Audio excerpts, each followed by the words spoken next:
So I'm talking at you. Yeah. Okay. It looks. You want me to speak in Portuguese or English?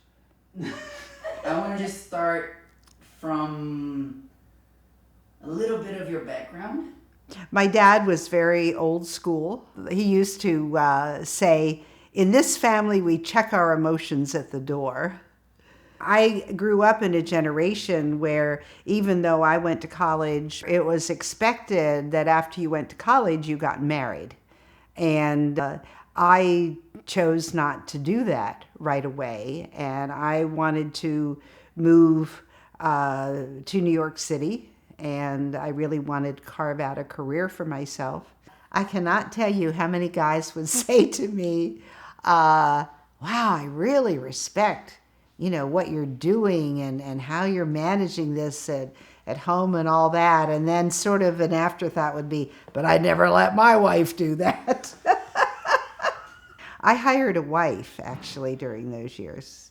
And I found a lovely woman who was willing to come in 5 days a week and be a wife to my husband and a mother to my children for 3 hours every day. And that gave me the opportunity to work in Cleveland, to do a fair amount of travel, and to really establish my career at that point. There's no formula that's going to work for everybody. The point is to have the conversation.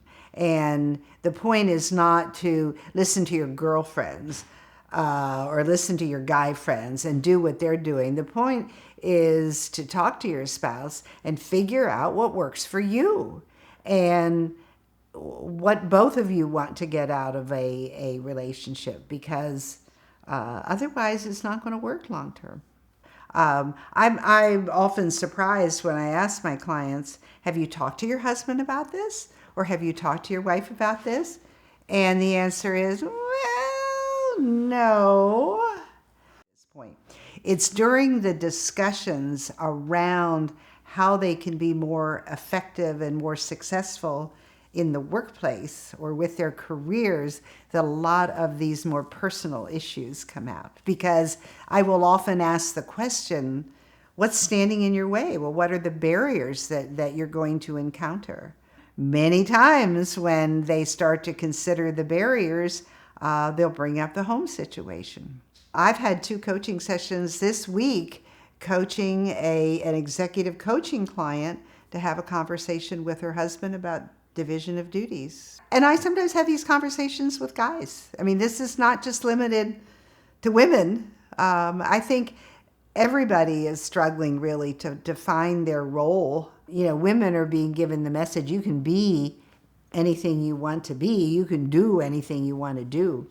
I think it's a little more confusing for men, and they may have their role down professionally in the corporate world or in the business world, but it's a little, they're not quite as sure of it in the family world.